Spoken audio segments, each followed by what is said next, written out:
Hello everyone, welcome to home science classes. Home science classes में आपका स्वागत है। कैसे हैं आप?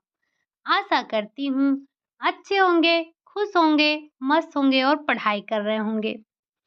आपको पता ही है कि कल मंडे था और हम कल कर रहे थे प्रैक्टिस। हमने आपके लिए 50 क्वेश्चन बनाए थे, जिसमें से हमने 30 क्वेश्चन ही किए थे। रीज़न आपको पता ही है कि थोड़ी-सी जो तबीयत है वो ठीक ना होने की वजह से, गले में प्रॉब्लम होने की वजह से आपकी क्लास जो है वो कंटिन्यू नहीं हो पाई थी। हमने बीच में ही अपनी क्लास को रोक दिया था। तो हमने कल की क्लास में 30 क्वेश्चन देखे थे। बाकी हमारे जो 15 क्वेश्चन थे वो बचे रह गए थे, तो हमने 15 क्वेश्चन और ऐड करके आज आपके क्वेश्चन वापस हम 30 करवाने वाले हैं। तो पेन और नोटबुक लेकर बैठिएगा। जो भी कुछ नया लगे आप उसे नोट डाउन करते हुए चलिएगा और लास्ट में मुझे ये भी बताइएगा कि आपने कितने क्वेश्चन सही किए हैं। क्वेश्चन उन्हीं टॉपिक को इंक्लूड करते हुए बनाए गए हैं जो आपने लास्ट वीक में पढ़ा था, चाहे वो आपका सुकार्य की हो, चाहे आपका ये भारत के परंपरागत व्यवसाय हों या पोषण से संबंधित जो कार्यक्रम हैं, या फिर जो बच्चियों के लिए या बालिकाओं के सामाजिक स्तर को सुधारने के लिए जो कार्यक्रम किए गए थे उनसे रिलेटेड हों। आज के क्वेश्चन में आपको थोड़ा-सा हिस्ट्री यानी कि जो होम साइंस की हिस्ट्री है, वहाँ से क्वेश्चन मिलने वाले हैं। तो पेन और नोटबुक लेकर ही बैठिएगा। चलिए बढ़ते हैं हम अपने क्वेश्चन नंबर 31 पर। आपने ये सारे क्वेश्चन कल देख लिए थे। आज की क्लास में हम डिस्कस करने वाले हैं क्वेश्चन नंबर 31 से। ये रहा आपका क्वेश्चन नंबर 30, जिसमें आपने कल बताया था IRDP का फुल फॉर्म। आज जो स्टार्ट होने वाला है आपका वो है 31 नंबर से। 31 नंबर का जो क्वेश्चन है आपका वो ये है कि मनरेगा मनरेगा के बारे में आप सभी ने पढ़ा है। तो मनरेगा में जो यम है, यम का क्या मतलब है, या यम जो है वो किस शब्द को प्रदर्शित करता है? क्या ये मनमोहन सिंह को प्रदर्शित करता है? क्या ये महात्मा गांधी को प्रदर्शित करता है? मदन लाल मालवीय को प्रदर्शित करता है, या फिर इनमें से कोई नहीं? तो ये जो आपका मनरेगा है, ये आपका जो इसमें यम है, ये महात्मा गांधी को प्रदर्शित करता है। ठीक। अगला क्वेश्चन है, क्वेश्चन नंबर 32 है। इसी में आप जो 31 नंबर का क्वेश्चन देखे हैं, ज़रा एक बार कमेंट करके बताइएगा कि जो ये आपका मनरेगा है, इसको स्टार्ट कब किया गया था? इसके इस जो आपका मनरेगा कार्यक्रम है, इसकी शुरुआत कब हुई थी? अगला क्वेश्चन है आपका क्वेश्चन नंबर 32 है। फैशन जगत से लोगों की निम्न आवश्यकताओं की पूर्ति होती है। यानी कि जो फैशन जगत है, फैशन जगत से लोगों की किन आवश्यकताओं की पूर्ति होती है? क्या रचनात्मक लालसा की पूर्ति होती है? क्या सौंदर्य बोध की अभिव्यक्ति होती है? क्या भौतिक आवश्यकताओं की पूर्ति होती है, या फिर उपरोक्त सभी? तो ये जो आपका फैशन जगत है, फैशन जगत से इन सभी आवश्यकताओं की पूर्ति होती है। वो चाहे आपका रचनात्मक लालसा हो, चाहे आपका सौंदर्य बोध की अभिव्यक्ति हो, चाहे वो आपकी भौतिक आवश्यकताएं हों। तो फैशन से इन सभी की पूर्ति होती है। ठीक। अगला क्वेश्चन है आपका क्वेश्चन नंबर 33। फैशन डिजाइन एवं व्यापार निम्न का मिश्रण है। ये जो आपका फैशन डिजाइन है और व्यापार, ये किसका मिश्रण होता है? धन का, डिजाइन एवं विक्रय का, नियोजन क्रय एवं विक्रय का, या फिर डिजाइन नियोजन एवं क्रय का, या फिर उपरोक्त सभी? तो ये जो आपका फैशन डिजाइन और व्यापार है, ये आपका किसका मिश्रण है? तो ये आपका नियोजन क्रय एवं विक्रय का मिश्रण होता है। ये जो आपका फैशन डिजाइन और व्यापार है, ये आपका नियोजन क्रय एवं विक्रय का मिश्रण होता है। ठीक। तो ऑप्शन नंबर सेकंड वाला आपका राइट आंसर हो जाएगा। बढ़ते हैं हम अपने अगले क्वेश्चन पर। क्वेश्चन नंबर 34 है, कह रहा है फैशन फैट का अर्थ है। ये फैशन फैट्स क्या है? आपने जब फैशन की क्लास देखी थी तो वहां पर हमने फैशन टर्म के बारे में समझा था। चाहे वो आपका फैशन हो, चाहे वो आपकी शैली हो, चाहे आपका क्लासिक हो या फिर वो आपका फैट्स हो, तो आपने वहां पर समझा था कि फैट्स का मतलब क्या होता है। अब आप बताएंगे कि फैशन फैट्स का क्या अर्थ होता है।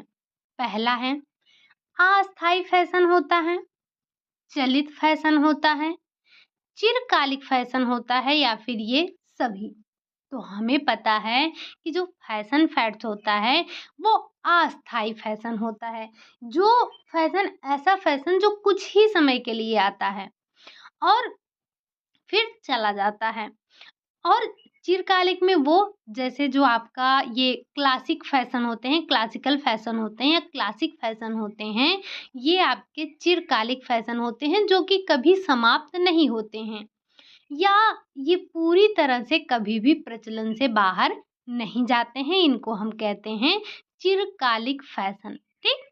लेकिन यहाँ पर अगर फैट फैशन का अर्थ पूछा जाए तो अस्थायी फैशन होता है या फिर ऐसा फैशन जो एक थोड़े समय के लिए ही आता है, उसके बाद वो चला जाता है, तो वो आपका फैशन फैट कहलाता है, ठीक।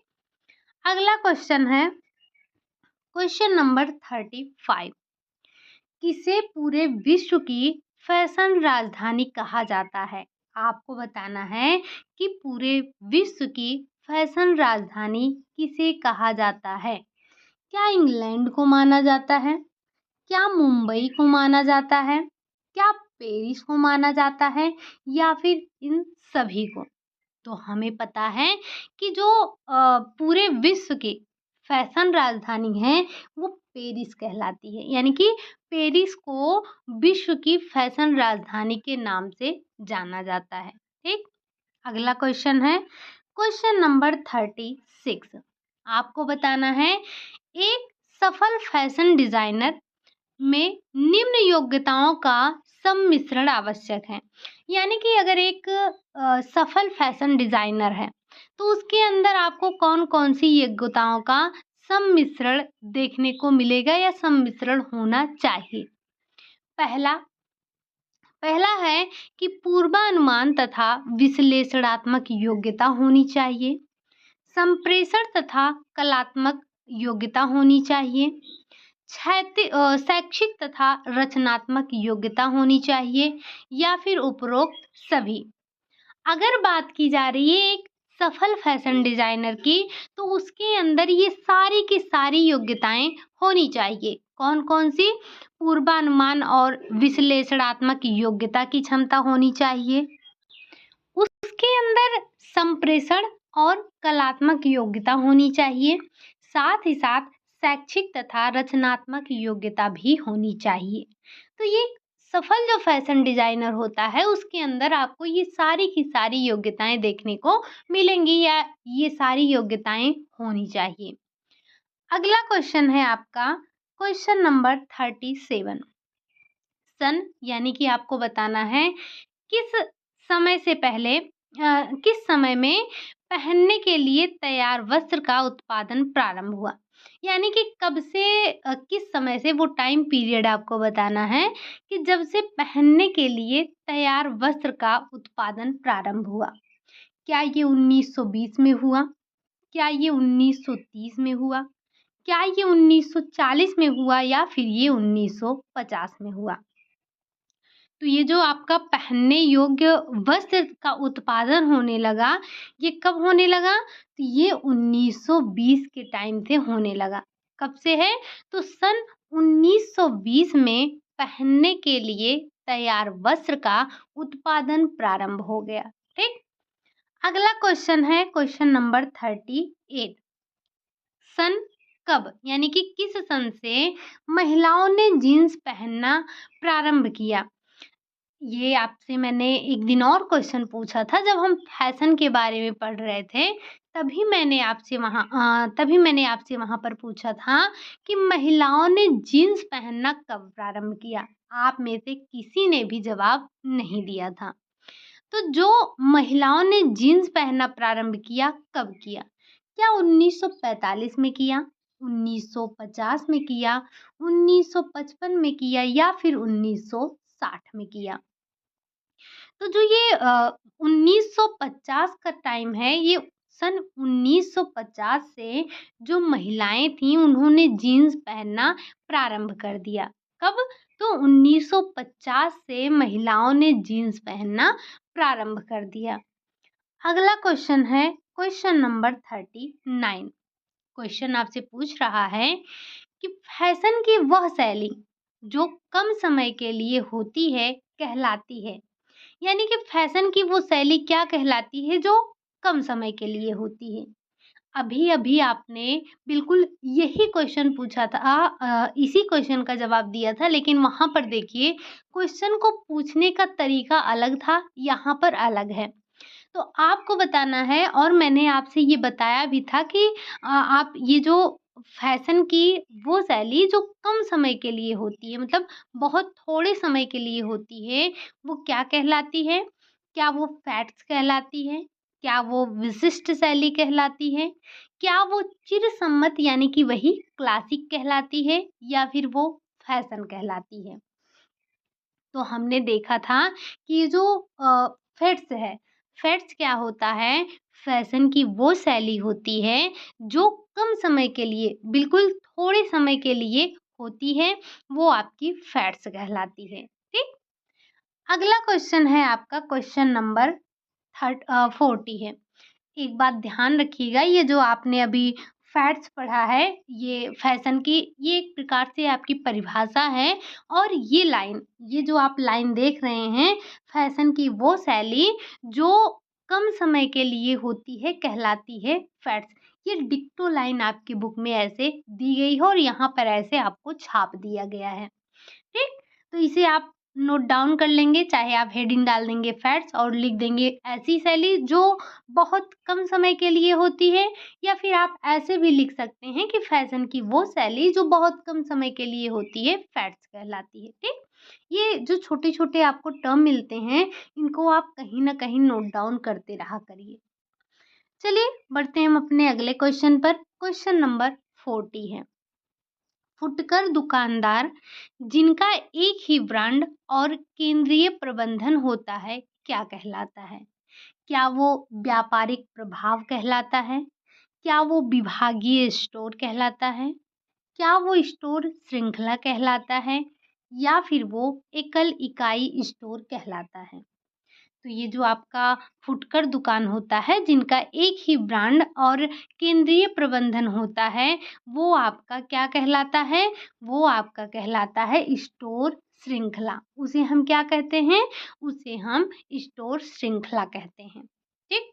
चलिए बढ़ते हैं अपने अगले क्वेश्चन की तरफ, जो कि है आपका क्वेश्चन नंबर 41।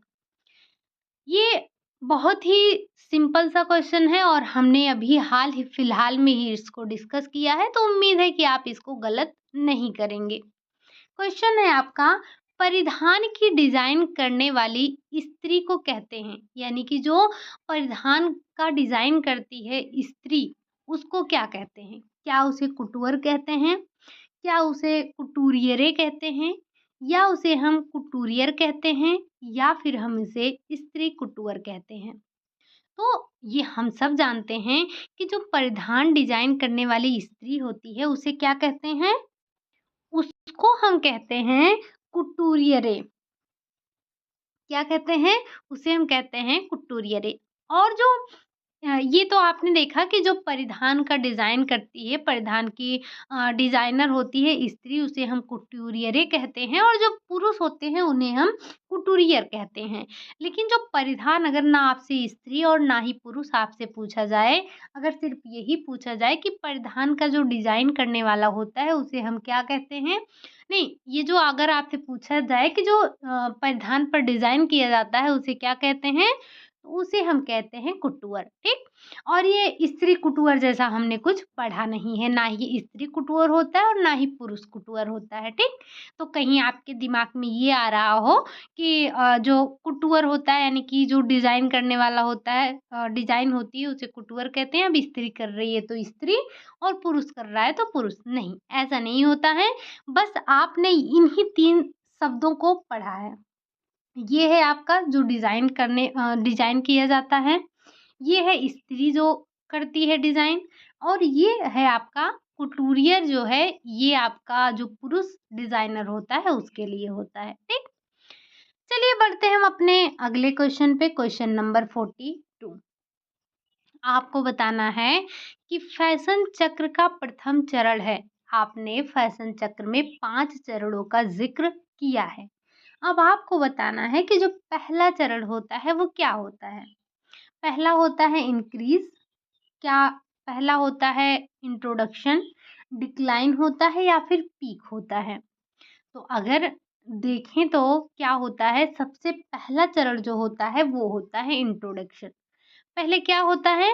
पहले इंट्रोडक्शन होता है फैशन को, जो फैशन डिज़ाइनर है वो अपने विचारों को, अपने कलाकृतियों को कपड़ों पर उतारता है, उसके बाद जनता के समक्ष लाकर उसको प्रस्तुत करता है। फिर कुछ लोग उसको लेते हैं। उसके बाद ये क्या होता है, इंक्रीज़ होता है। इंक्रीज़ होने के बाद ये अपने पीक पर पहुँच जाता है, जब ये एक वस्त्र जो है काफ़ी लोगों के पास हो जाता है, तो उसे हम कहते हैं कि जो वस्त्र है वो अब पीक पर पहुँच गया है। उसके बाद ये डिक्लाइन होना शुरू होता है, यानी कि इसमें गिरावट आनी शुरू हो जाती है और लास्ट में ये आउट ऑफ फैशन हो जाता है। तो हमने फैशन चक्र को जो जो देखा था, वो बिल्कुल एक साइकिल में चलती है, ठीक? और हमने इसको एक कुछ इस तरह से भी देखा था। तो ये जो आपका फैशन चक्र है, ऐसे ही चलता रहता है, यानी कि सबसे पहले जो एक डिज़ाइनर है, वो अपने जो भी उसकी कलाकृतियाँ हैं, जो भी उसके विचार हैं, उसकी भावनाएँ हैं, वो वस्त्रों पर उतारने की कोशिश करता है या वस्त्रों पर उतारता है। फिर उसको इंट्रोड्यूस करवाता है, जनता के समक्ष लाकर प्रस्तुत करता है। फिर इंक्रीज़ होता है, यानी कि उसको लोग खरीदते हैं, ज़्यादा से ज़्यादा लोग खरीदते हैं। फिर एक ऐसा समय आता है जब उस तरह का डिज़ाइन या वैसे ही वस्त्र बहुत सारे लोगों के पास हो जाते हैं। फिर उसमें गिरावट आनी शुरू हो जाती है और लास्ट में वो आउट ऑफ फैशन हो जाता है। जब ये आउट ऑफ फैशन हो गया तो जो हमारी जनता थी, उसने क्या किया, उसने उसकी जो आँखें होती हैं वो कुछ और नया ढूँढने की कोशिश करती हैं।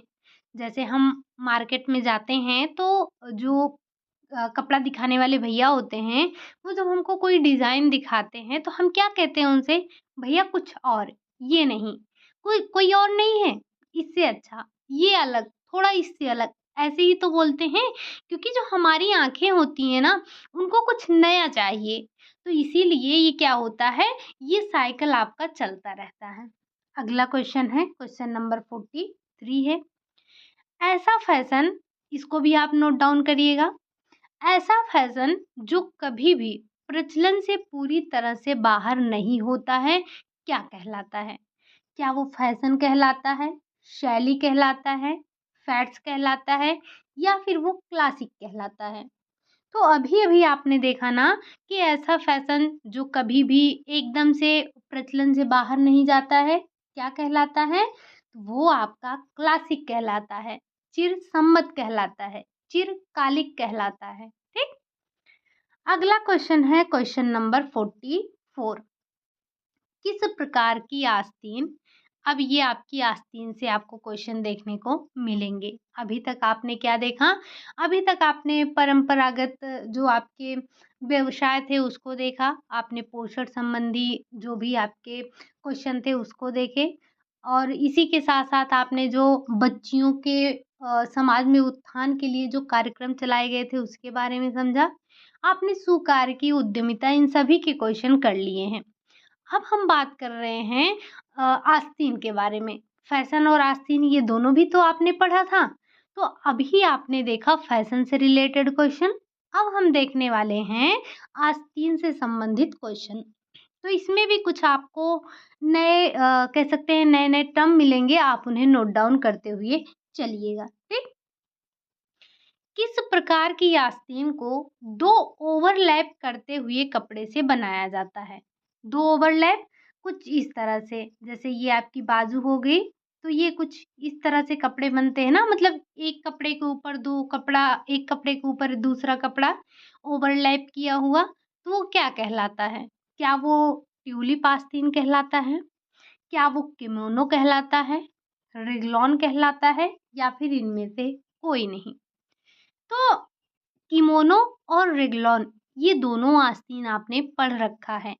यही आपने ट्यूलिप नहीं पढ़ा था, तो आप पेन और नोटबुक लेकर बैठे होंगे, इतना मुझे पूर्ण विश्वास है आप पे, तो आप इन्हें नोट डाउन करते हुए भी चलिएगा। यानी कि जो आपका ऐसा आस्तीन जो दो ओवरलैप करते हुए कपड़े से बनाया जाता है, यानी कि जो एक कपड़ा दूसरे कपड़े के ऊपर दिखाई देता है, वो है आपका ट्यूलिप आस्तीन। अगला क्वेश्चन है आपका, क्वेश्चन नंबर 45 है। ट्यूलिप आस्तीन को और किस नाम से जाना जाता है? वैसे जहाँ तक मुझे याद है, आपने पिछले सैटरडे को, यानी कि जो यही सैटरडे था, आपने करीब-करीब कुछ नहीं तो 10 आस्तीन के बारे में पढ़ा था।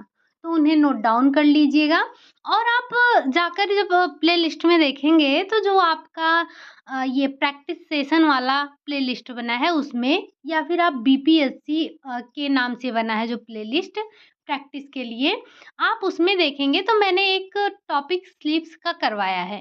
तो वहाँ पर भी आपको कुछ स्लीप्स के नाम दिए गए हैं, तो प्लीज़ आपसे रिक्वेस्ट है कि जहाँ पर आपने जो सैटरडे को स्लीप्स की क्लास हुई थी, जहाँ पर आपने नोट डाउन किया है, वहाँ पर उन स्लीप्स को भी ऐड कर लीजिएगा। तो टोटल आपके करीब-करीब 15-16 स्लीप्स हो जाएँगे। तो एक बार उन्हें नोट डाउन कर लीजिएगा ज़रूर, ठीक?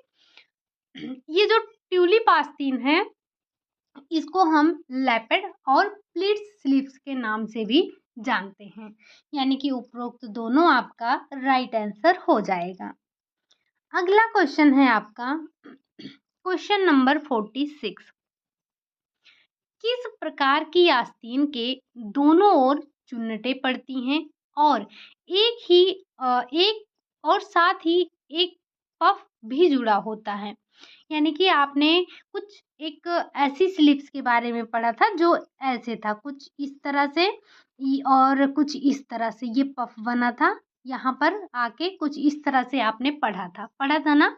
हमने आपको फिगर भी दिखाया था, हमने कहा था कि जो चीज़ें आपकी फिगर देखने से ज़्यादा समझ में आती हैं, तो इसीलिए हमने वहाँ पर आपके लिए फिगर भी लगा दिया था। तो आपको ऐसी आस्तीन का नाम बताना है जो कि दोनों तरफ चुन्नटें हों और एक पफ भी बना हो। तो ऐसी आस्तीन कौन थी? क्या वो लेग ऑफ मटन थी? क्या वो पफ स्लीव थी? फ्रिल स्लीव्स थी? या फिर इनमें से कोई नहीं? तो ये जो ऐसे नीचे से पतला था और फिर ऊपर ऐसे कुछ फूला-फूला सा था, कौन-सा था? वो था आपका लेग ऑफ मटन। क्या था? Leg of mutton. उम्मीद है कि आपको फिगर याद आ गया होगा जो हमने देखा था, ठीक? अगला क्वेश्चन है क्वेश्चन नंबर 47। अब 47 से लेकर जो आपको क्वेश्चन मिलने वाले हैं, कहाँ तक? 60 नंबर तक। वो आपको ज़्यादातर क्वेश्चन जो है वो हिस्ट्री है, होम साइंस की जो हिस्ट्री है वहाँ से लिए गए हैं। लेकिन ये आपकी जो होम साइंस हिस्ट्री है, ये इतने ही क्वेश्चन से कंप्लीट नहीं होती है। जो आपकी होम साइंस हिस्ट्री है, वहाँ से अगर आप निकालेंगे तो पचासों क्वेश्चन निकलेंगे आपके, ठीक? तो यहाँ पर हमने 10-12 क्वेश्चन को ऐड किया है, और आपकी क्लास थ्योरी की क्लास भी ली थी। आप उसे बहुत अच्छे से पढ़िएगा, बहुत ध्यान से पढ़िएगा, ठीक? चलिए बढ़ते हैं अपने 47 नंबर के क्वेश्चन पर। पूछ रहा है आपसे, शिकागो में रमफोर्ड किचन की स्थापना किसके द्वारा की गई? ये जो शिकागो में रमफोर्ड किचन की स्थापना की गई, वो किसके द्वारा की गई? क्या बेंजामिन थॉमस के द्वारा की गई, कैथरीन के द्वारा की गई, या फिर श्रीमती एच.एल. रिचर्ड के द्वारा की गई, या इनमें से कोई नहीं? तो ये जो शिकागो में रमफोर्ड किचन की स्थापना हुई थी, उसकी स्थापना की थी श्रीमती एच.एल. रिचर्ड ने। किसने?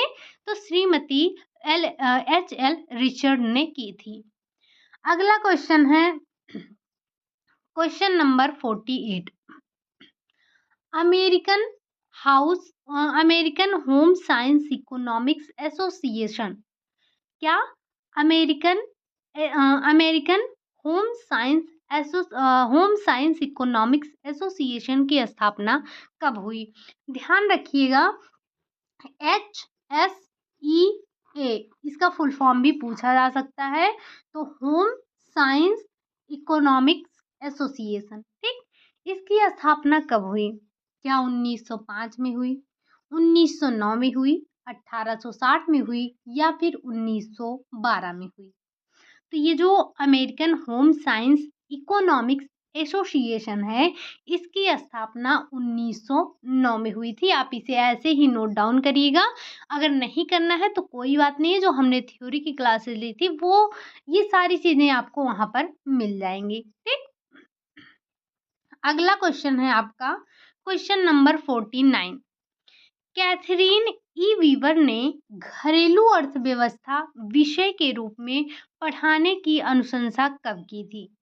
आपको बताना है कि जो कैथरीन ई वीवर हैं, इन्होंने घरेलू अर्थव्यवस्था विषय के रूप में, ये आपको पता ही होगा, जो घरेलू अर्थव्यवस्था है, इसी होम साइंस को ही हम पहले घरेलू अर्थव्यवस्था के नाम से भी जानते थे। तो इसको विषय के रूप में पढ़ाने की अनुशंसा कब की गई? क्या 1840 में की गई, 1850 में की गई, 1860 में की गई या फिर 1910 में की गई?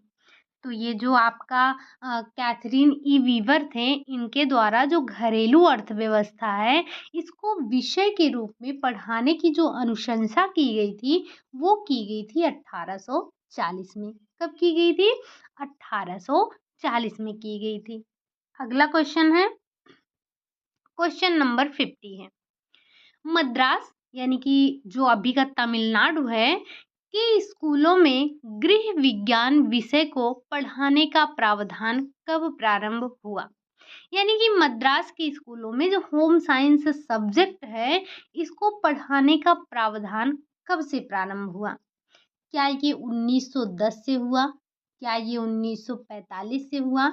क्या ये 1948 से हुआ या फिर ये 1935 से हुआ? तो ये जो मद्रास के स्कूलों में गृह विज्ञान विषय को पढ़ाने का प्रावधान था, वो कब प्रारंभ हुआ? तो वो 1948 में हुआ। कब? सन 1948 में हुआ। अगला क्वेश्चन है, अगर आपने हिस्ट्री की क्लास नहीं देखी है तो आप इन चीज़ों को नोट डाउन करते हुए चलिएगा, ठीक। यहाँ से अच्छे खासे क्वेश्चन बन जाते हैं। अगला क्वेश्चन है आपका क्वेश्चन नंबर 51।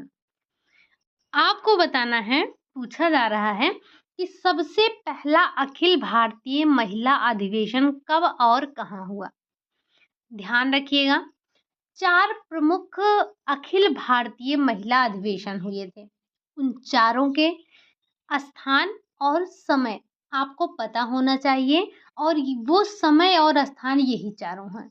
तो आप एक काम करिएगा, इन्हें नोट डाउन करते हुए चलिएगा कि अखिल भारतीय महिला अधिवेशन कब और कहाँ हुआ। ये आपसे पूछा जा रहा है कि पहला, सबसे पहला अखिल भारतीय जो महिला अधिवेशन है, वो कब और कहाँ हुआ? क्या वो 1927 में पूना में हुआ था? क्या वो 1925 में पूना में हुआ था? क्या वो 1938 में मद्रास में हुआ था? या फिर वो आपका 1940 में पंजाब में हुआ था? तो जो आपका अखिल भारतीय महिला अधिवेशन था, वो कब पहला हुआ था? वो हुआ था 1927 में पूना में हुआ था, ठीक। कब हुआ था? पहला अधिवेशन जो हुआ था वो 1927 में हुआ था और पूना में हुआ था, ठीक। इसे आप नोट डाउन कर लेंगे। बाकी जो 4 हुए थे, ये शायद मुझे याद नहीं आ रहा है, ये शायद मैं डेट मिस कर रही हूँ। कोई बात नहीं, आप एक बार जाइएगा थ्योरी की क्लास में देखिएगा और वहाँ से आप नोट डाउन कर लीजिएगा जो चारों आपके समय दिए गए थे, ठीक। अगला है आपका, दिल्ली में लेडी इरविन कॉलेज की स्थापना कब हुई? आपको पता है कि जो ये लेडी इरविन कॉलेज है, ये कहाँ है? दिल्ली में है। एक आपके लिए इम्पोर्टेंट क्वेश्चन यहीं से हो जाता है कि लेडी इरविन कॉलेज की स्थापना कहाँ हुई? तो दिल्ली में हुई। कब हुई? क्या 1930 में हुई? क्या 1932 में हुई? क्या 1836 में हुई या फिर 1940 में हुई? तो ये जो आपका लेडी इरविन कॉलेज है, लेडी इरविन कॉलेज की स्थापना 1932 को दिल्ली में हुई। कब हुई? 1932 में। कहाँ हुई? दिल्ली में हुई। अगला क्वेश्चन है आपका क्वेश्चन नंबर 53। गृह विज्ञान विषय में पीएचडी गृह विज्ञान विषय में पीएचडी करने वाले पहले भारतीय पुरुष थे। जो गृह विज्ञान में सबसे पहले पुरुष पीएचडी करने वाला व्यक्ति था वो कौन था? क्या वो रामानुजन थे? क्या वो डॉक्टर के.एन. चंद्रशेखर थे? क्या वो नीरार्ड थे? या फिर इनमें से कोई नहीं? तो ये जो गृह विज्ञान विषय में पीएचडी करने वाले पहले भारतीय पुरुष थे, उनका नाम है डॉक्टर के.एन. चंद्रशेखर। इनका नाम आपने कई बार सुना होगा और पुरुषों में गृह विज्ञान में पीएचडी करने वालों में सबसे पहला नाम इन्हीं का आता है। और ये कहाँ से किए थे? जरा एक बार उस विद्यालय का नाम बताइएगा जहाँ से इन्होंने पीएचडी की थी। सॉरी, जहाँ पर ये डीन के पद पर डीन का पदभार संभाल रहे थे। ठीक। अगला क्वेश्चन है क्वेश्चन नंबर 54। पूछा जा रहा है RRA का पूरा नाम है। RRA क्या है? क्या ये रैपिड रूरल अप्रेजल है, या फिर ये रिपोर्टेड रिसर्च एसोसिएशन है, या फिर ये रैपिड रिसर्च एसोसिएशन है, या फिर इनमें से कोई नहीं? तो ये जो आपका RRA है, RRA का फुल फॉर्म है रैपिड रूरल अप्रेजल। क्या है? Rapid rural appraisal. इसको कहीं ना कहीं नोट डाउन जरूर कर लीजिएगा। अगला क्वेश्चन है क्वेश्चन नंबर 55। प्रथम विश्व महिला सम्मेलन कहाँ हुआ? प्रथम विश्व महिला सम्मेलन कहाँ हुआ? क्या ये 1975 मैक्सिको में हुआ?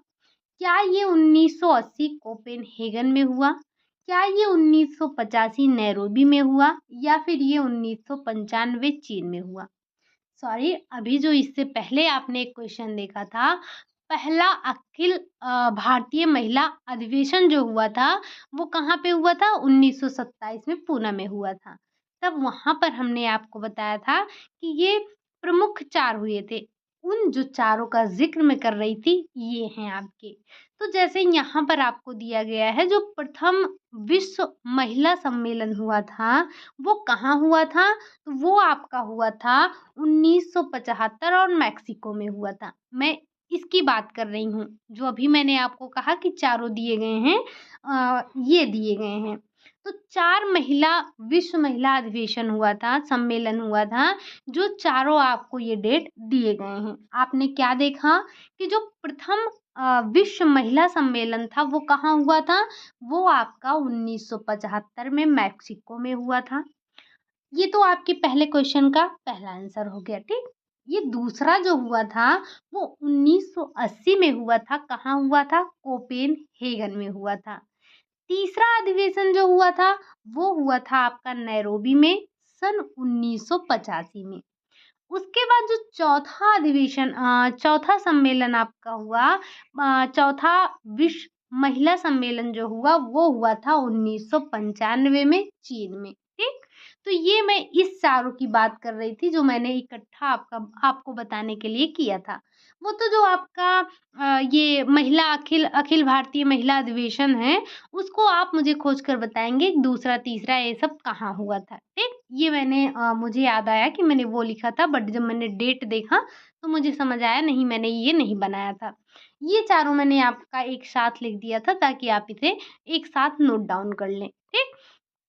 अगर आपसे पूछा जाता है कि प्रथम विश्व महिला सम्मेलन कहाँ हुआ था, तो मैक्सिको में हुआ था। कब हुआ था? 1975 में हुआ था। दूसरा विश्व महिला सम्मेलन कहाँ हुआ था? कोपेनहेगन में हुआ था। कब हुआ था? 1980 में हुआ था। तृतीय विश्व महिला सम्मेलन कहाँ हुआ था? तो नैरोबी में हुआ था और 1985 में हुआ था। चौथा चौथा विश्व महिला सम्मेलन जो हुआ था वो चीन में हुआ था और सन 1995 में हुआ था। ठीक, ये चारों डेट आप एक साथ लिखेंगे ऐसे जैसे लिखा गया है। अगला क्वेश्चन है आपका क्वेश्चन नंबर 56। बड़ा ही सरल सा क्वेश्चन है और आपसे बार बार पूछा जाता है कि गृह विज्ञान है क्या है? क्या ये कला है? क्या ये विज्ञान है? क्या ये कला एवं विज्ञान दोनों है या फिर इनमें से कोई नहीं? तो हमें बहुत अच्छे से पता है कि जो हमारा गृह विज्ञान है ये हमारा कला और विज्ञान दोनों है। कला कैसे है? तो जैसे आप ले लीजिए कला और विज्ञान दोनों, अगर हम बात कर लेते हैं न्यूट्रिशन साइंस की ही बात कर लें, ये हम होम साइंस में पढ़ते हैं। तो इसमें कला क्या है, विज्ञान क्या है? कला वो है, जैसे आपने सबसे पहले हम विज्ञान की बात कर लेते हैं। तो हमें ये जब हम होम साइंस में अपना न्यूट्रिशन साइंस का पोर्शन पढ़ते हैं तो उसमें हम देखते हैं ना कि हमें पोषक तत्वों की कमी से कैसे कौन कौन से रोग हो सकते हैं। हमें वहाँ पर पोषक तत्वों के बारे में ज्ञान होता है कि हम पोषक तत्वों को कैसे बेकार होने से बचा सकते हैं। हम अपने जो हमारी साग सब्जियां हैं उनको काटने से पहले धो सकते हैं। हमें उनका छिलका उतार के नहीं फेंकना चाहिए। हम इससे जो पोषक तत्व हैं हमारे उनको बचा सकते हैं। हम अपने घर में किस तरह से सस्ती चीज़ों से अच्छे पोषक तत्व को अपने घर वालों को दे सकते हैं। ये तो हो गई विज्ञान की बात। अब कला इसमें कहाँ आ जाता है?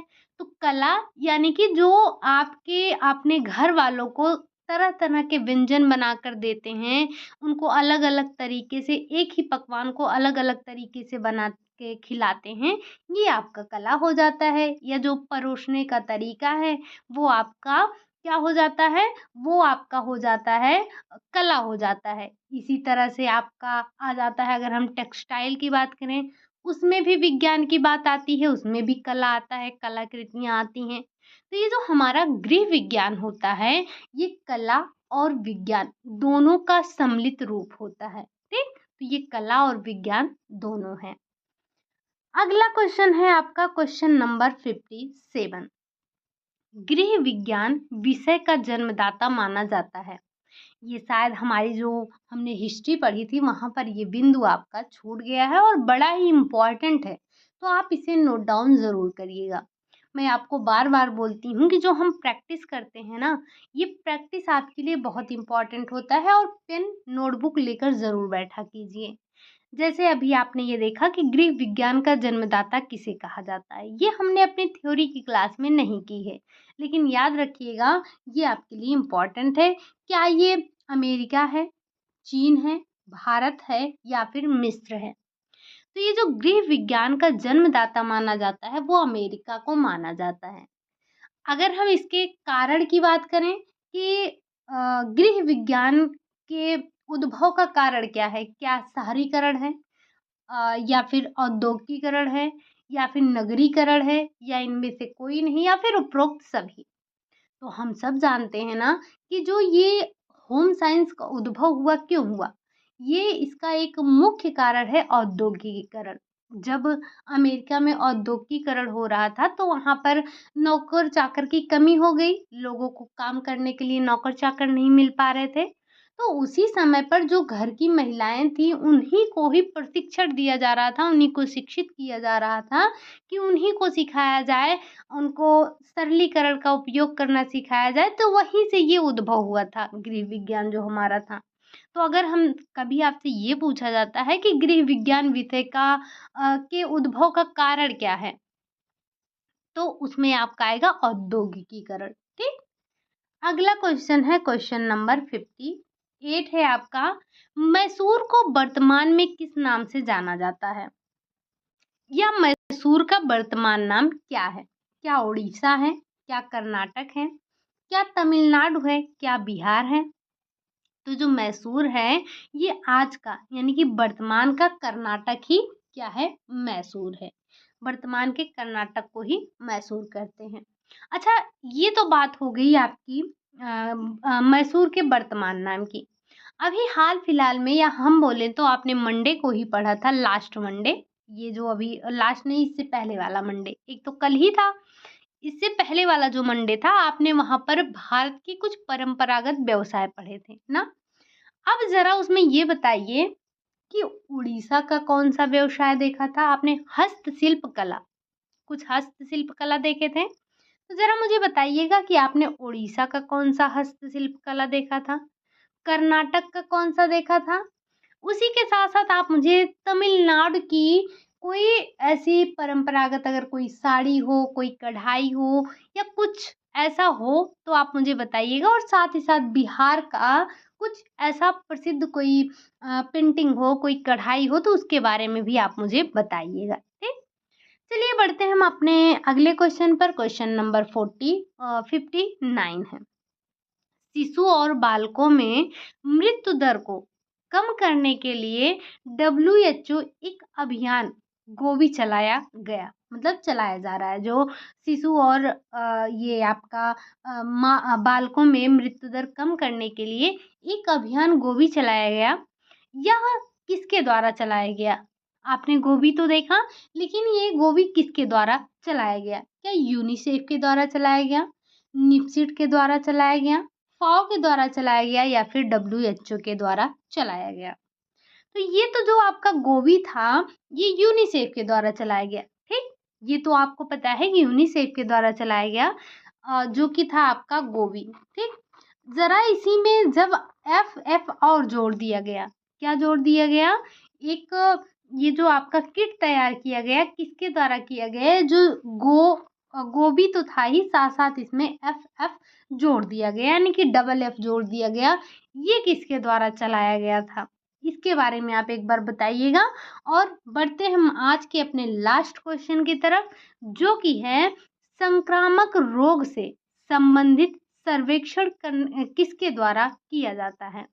जो संक्रामक रोगों से संबंधित सर्वेक्षण है वो किसके द्वारा किया जाता है? क्या फाओ करता है, क्या डब्ल्यूएचओ करता है, डब्ल्यूटीओ करता है या फिर यूनिसेफ करता है?